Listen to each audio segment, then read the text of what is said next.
Hey, let's go live with James speaking, trainingsites.io.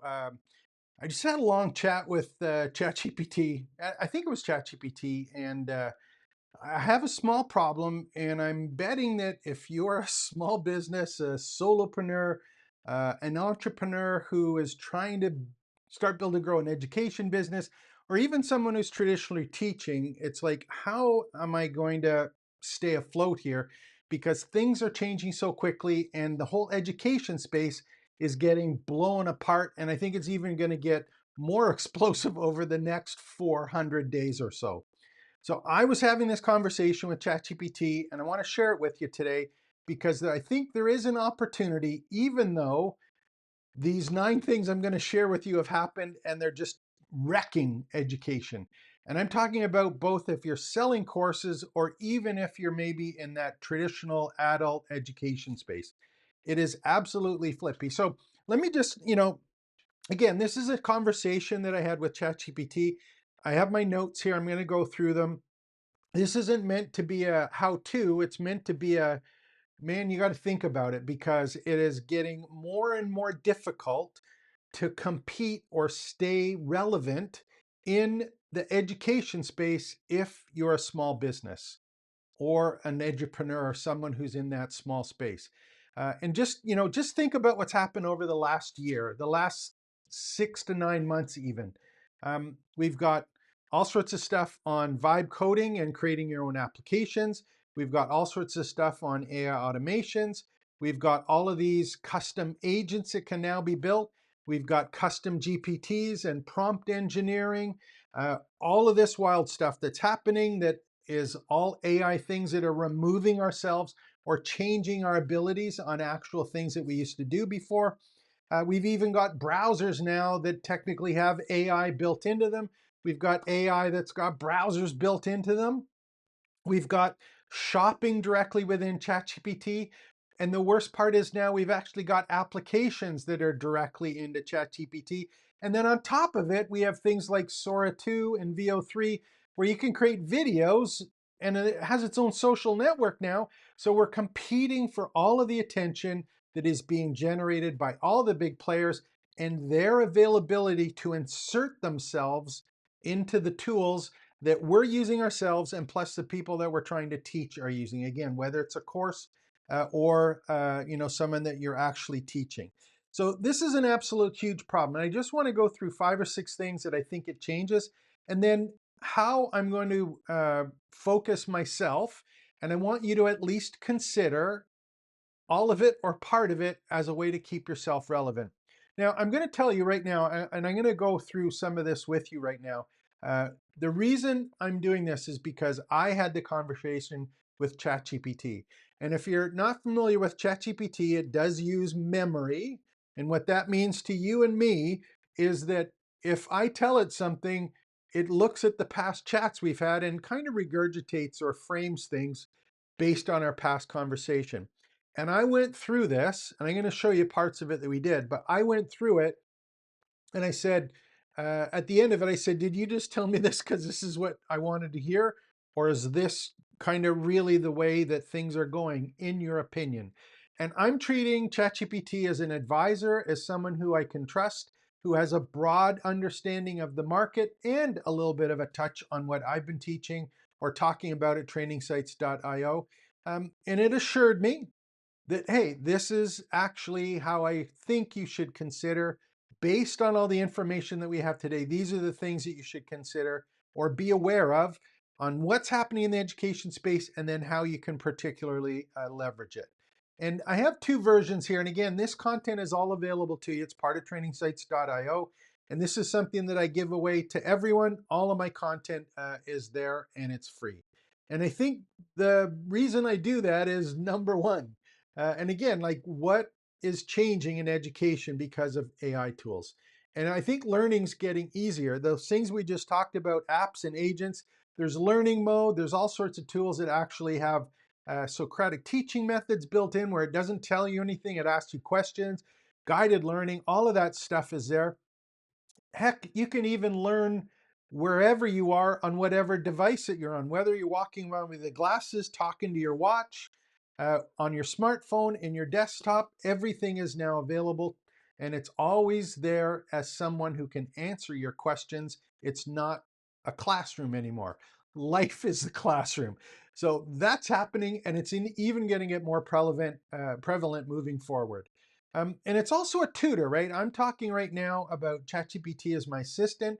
If I'm thinking about it in a learning situation, it's here to quiz me. It's here to ask me questions to clarify. It's here to give me feedback on what my thinking is. It'll even ask me why or how I came up with things. It's like having that coach right now, or someone that's there, that tutor, but they're there 24/7, and they know every subject to some extent better than we know them. And these are the people, again, that are taking the courses, buying our courses, or the ones that we're actually trying to teach. And again, the other thing that's really cool is I mentioned that list of ones. Those are ones that we have too. So that means that as a teacher, a course creator, not only do we have access to all of these cool tools, the people that we're helping have access to them. So we can start thinking about things bigger than content and start thinking about how is it that we can provide experiences that involve agents or applications that are interactive as opposed to the delivery of content. And because they're personalized, these proxies for us, these agents and applications, are personal to where, or the level, or the delivery style of content, and also the level of expertise needed to actually go through and use it. And it allows the AI in some of these to handle the easy stuff and leave the harder stuff for us. And it doesn't matter where we're actually delivering this, right? In a traditional school, there's all sorts of huge problems that are happening. And even in the course delivery model, there's issues that are happening with that, where you may have had a site with a learning management software that's not cutting it anymore. And if you have a large classroom that is using textbooks and maybe static material that might be old before it's published, that's a huge problem as well. So we've got AI injecting itself into the classroom, and even the delivery of the content being available anywhere at any time, and someone that is personal for us to do that. So all of these different ways of learning are leading to no more long classes, no more long lessons, but micro lessons, agents, and apps that are giving us specific answers to specific questions when we need them, where we need them. So that's the education market. It's changed, it's going wild. So, what do we do right now? Um, there's a couple problems, of course. If people rely on AI too much, they might get a little bit lazy and not spend time being thoughtful and critical of the information they're getting back. Some of the stuff could be wrong. The other part that comes up, of course, is like, what are the ethics of the answers and the data that we get? Not every school, not every course is going to have access to the same tools, agents, applications. It could get to the point where some of these big companies actually own too much of the education market. I think one of the examples that I had earlier was just talking about it is that, if you go to ChatGPT right now and you mention the word Coursera in your chat, it pulls up Coursera, the actual application, the training site Coursera, with access to any of the courses. And we can actually chat about a course we're taking directly within ChatGPT. So these big platforms are all coming into the AI tools, and they're very, very difficult for us to compete against, or at least stay relevant. And if you're thinking about that now and going, man, how am I going to be able to monetize my expertise?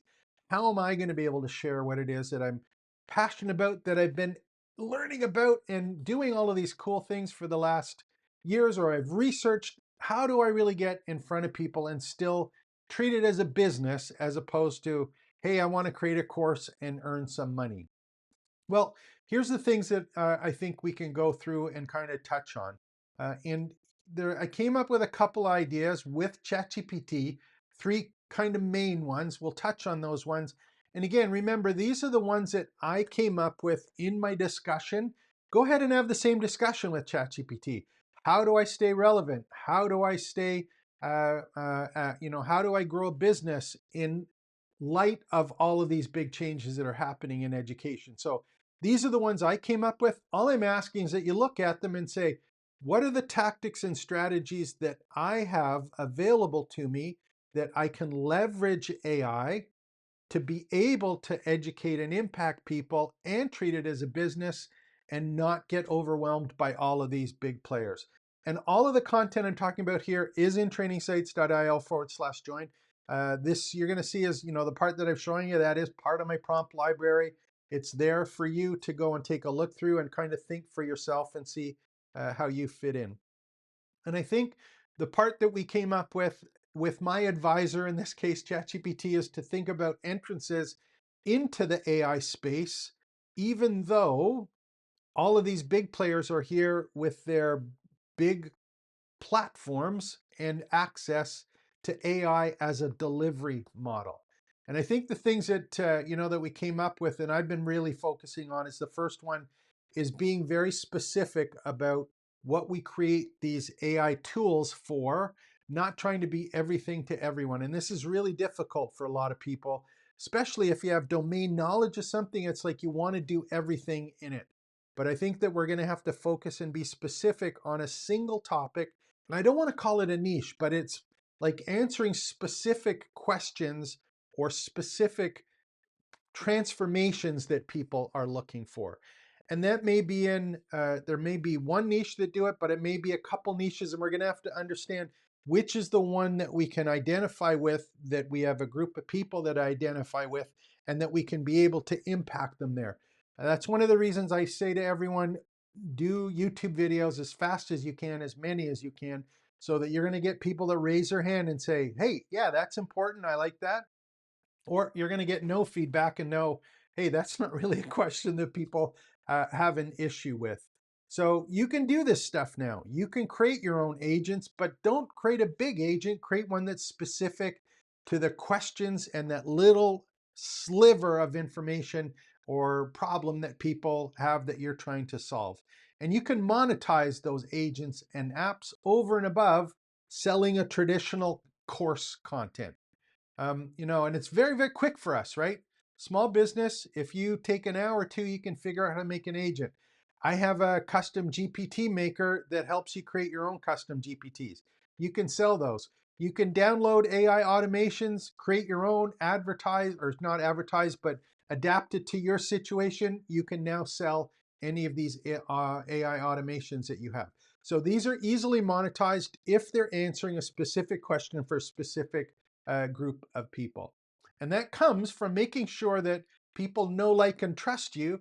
And that's why I'm trying to build the community from the YouTube videos, so that that audience now becomes part of the community, because they raised their hand and said, hey, I like this stuff. This is the problem I'm having.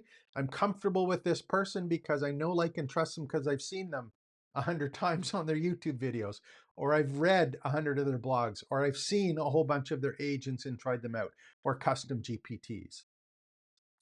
Now, here's the other part. And again, I'm focusing on this as much as I possibly can. And if you're having trouble with this, then I think maybe you're not necessarily a teacher or someone who likes educating people. I am spending as much time as I can transitioning back to live classes, and that interaction with people, either online with Zoom calls or Meet calls, or even locally or at conferences or at speaking engagements. This is something that I think we're going to have to reinvestigate if we want to stay relevant. Those large platforms, they're in AI.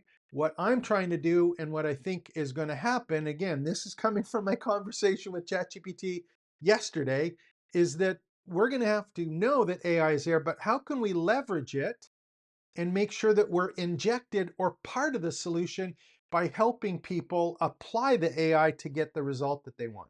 And that can be things like working through case studies, using it and applying it to projects, all live things about application, implementation, and accountability. So how do you build your tutoring network? How do you build your community? How to build your classes into that, giving the AI, whether it be an app or an agent or prompt, but teaching people how to apply it for their unique situation. Over and above what an agent or a tutor might do because it's very, very focused on a specific area. And that human touch is the part that's going to differentiate us still.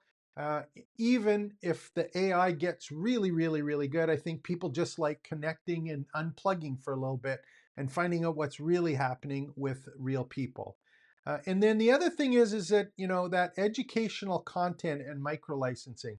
And the reason I think about this is that in the course businesses that a lot of people started, the learning management and e-learning was about removing ourselves. It was about taking and putting some organized or logical flow of a content delivery to kind of teach people the steps or process of something, but do it statically. Um, that big picture one and that big steps or long process, I think people are removing themselves from it. And we have the opportunity to not only micro manage that through a process, but make that accessible to our own community, but also be able to license it, whether it be access to our little micro lessons or the content that we're using for the micro licensing. But that content is still something that is valuable because all of these apps and agents now give external access to our expertise. It's not limited directly within the community. So that's a huge opportunity to monetize it over and above on here is my course. So I put together here, and I'll make them available to you, a couple different actionable steps to go through and some case studies. At the end of the day, it is changing. It's changing fast. AI is making it a lot easier to learn wherever you want to learn, but it still does not include you in the use of projects and case studies and being able to show your work as opposed to being able to consume your work. Exciting times. Try and figure this out. It's going to change. No one has a crystal ball. The next 400 days, end of 2026, there's only going to be more of these things happening. It's an exciting time. Stay focused, have some fun, and leverage AI. Don't be afraid of it. My name is James, trainingsites.io. Like and subscribe to the channel. Give me a thumbs up. You believe I'm full of it? Put it in the comments below. You want to talk more about it, go to Training Sites and have some fun with your business. Take care. Expect the best.